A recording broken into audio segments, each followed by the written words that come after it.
Good evening, and tonight I'd like to talk about another book I've written, also on politics. It's another one I published again with Lulu, and it's called Crimes of Empire.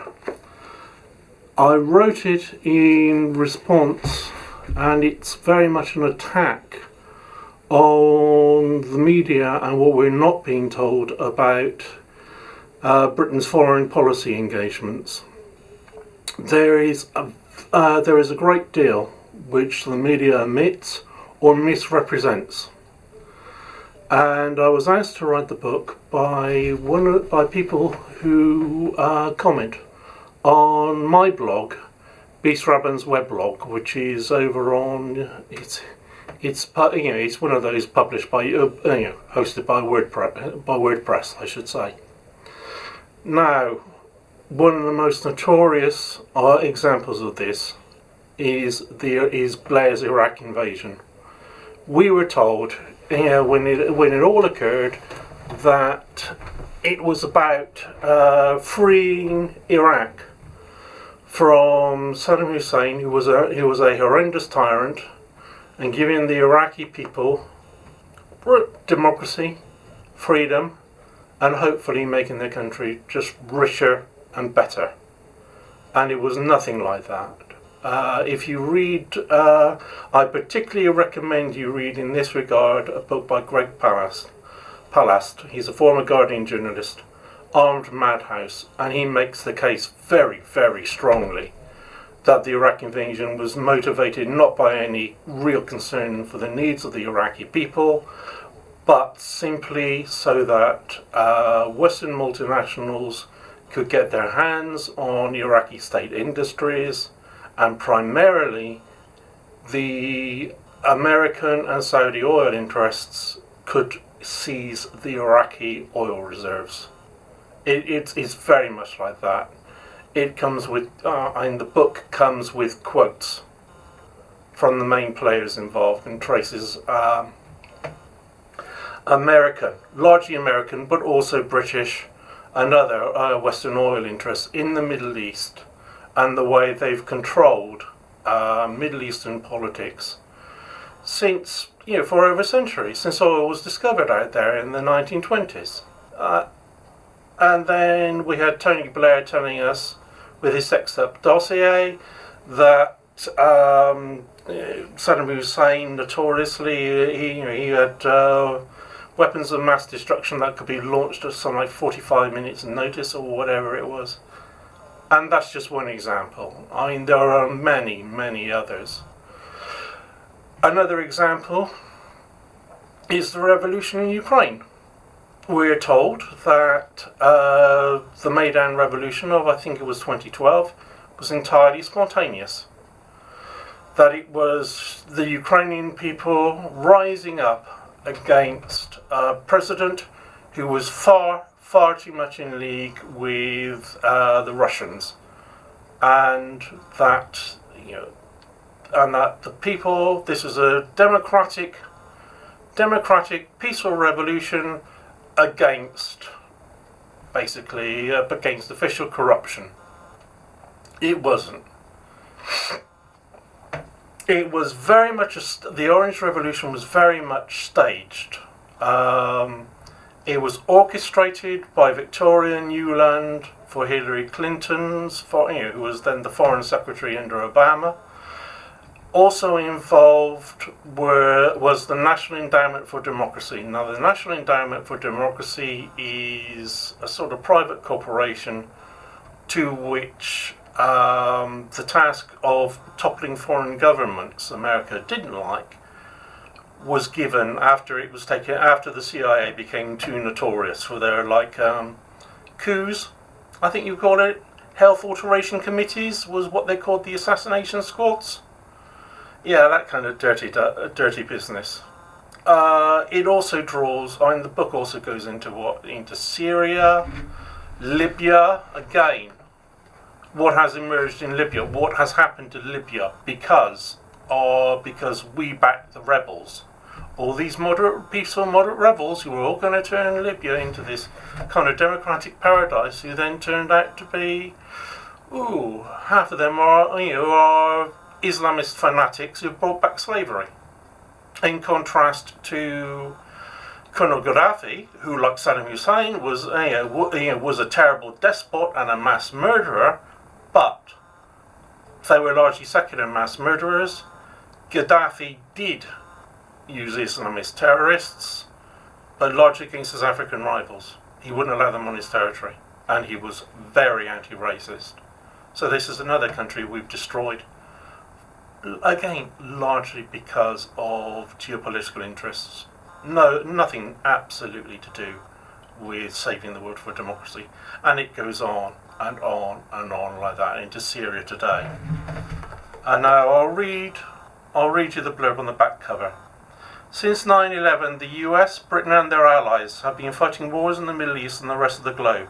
These have been presented as humanitarian actions to rid these countries of dictators, but this is false. These countries have been attacked and invaded for entirely political and economic reasons. These are the removal of regimes resisting Western interests and to cede their resources for the benefit of Western multinationals. It's a policy that has been ruthlessly pursued by America since the end of World War II, where genuinely liberal and left-wing regimes have been overthrown and replaced with fascist dictators. The book attacks the comforting lies in the mainstream media. It shows the real reasons for the invasion of Iraq and what's going on in Afghanistan, Libya and Syria, and the real reasons for the conflict with Iran and Russia. It reveals that the Maidan Revolution in Ukraine was staged by America. Now, it's got several chapters and an introduction, and these go through things, coups and political interference, the influence of right-wing free trade groups like all the people who support for Mises, CIA corruption, Iran, Syria, as I said, the Iraq War. I also talk about the death toll from Italian colonialism in Libya, right? About a third of their population was killed when Libya was occupied by the Italians. A lot under Mussolini, which is why when Boris Johnson a few years ago joked about how Libya would be a great place once they cleaned up the corpses, for which he had to apologise, really wasn't funny. I mean, it's not. And it just goes on and on. And what's going on in Eastern Europe? Saudi Arabia,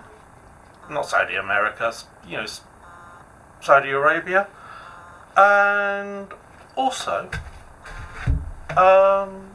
some of the interventions in South America, American interventions in South America.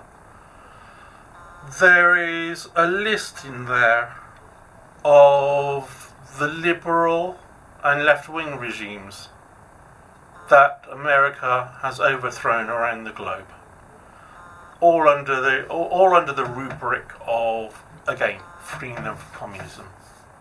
And nearly all the time it was because these regimes, which quite often weren't communist, many of them were democratic socialist, not communist, and some of them were just general left-wing liberal. They were all attacked and overthrown because they threatened American commercial interests or political interests in some way. The most notorious of these was that of Jacob Arbenz in Guatemala. Arbenz was a democratic socialist, not a communist, right? There weren't going to be communists in America's backyard, but he wanted to nationalise the plantations held by the American United Fruit Corporation.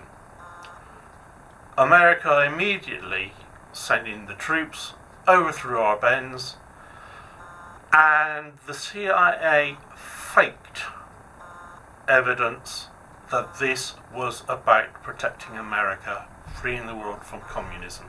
They deliberately put communist literature around Arbenz's office, and the result was that Guatemala was ruled by a series of really horrific fascist dictators who reduced the peasantry to the level of, well, medieval serfdom, I suppose you'd call it, possibly slavery, for years.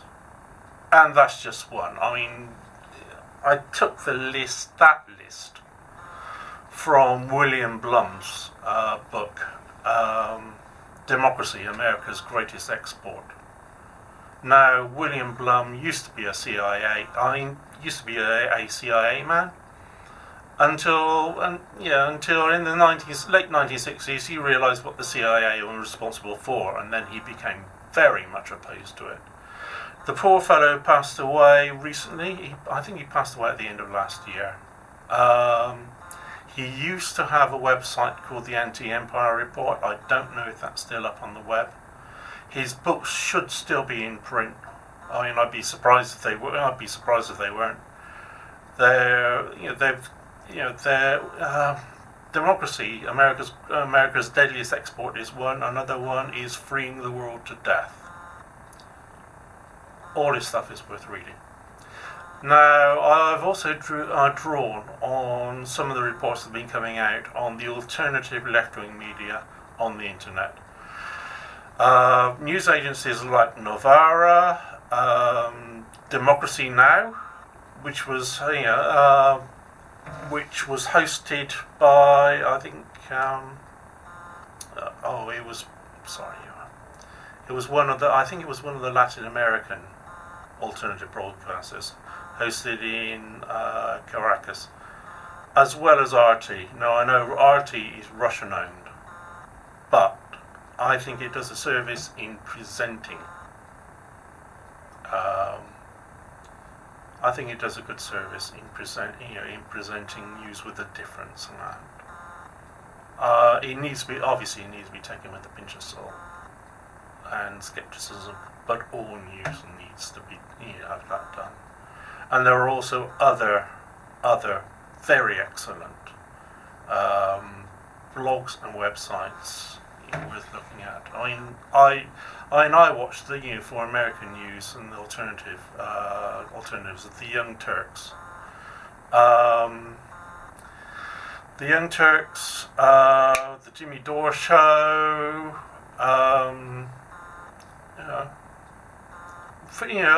Was it Kulinski's Secular Report?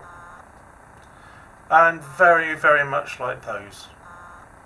They're worth watching, and I think they made, these are the part of the internet which, to my mind, have done a useful service, because they've brought different perspectives on the world, perspectives that are not being told or given by the mainstream media. I hope even if you're not interested in buying the book, nevertheless, you will take what I'm saying seriously. If you want to have a look at some of the suppressed stories and the real conspiracies that are going around about secret lobbying groups, how the Western espionage agencies have manipulated the media and interfered in domestic politics, then I recommend you also go to Lobster.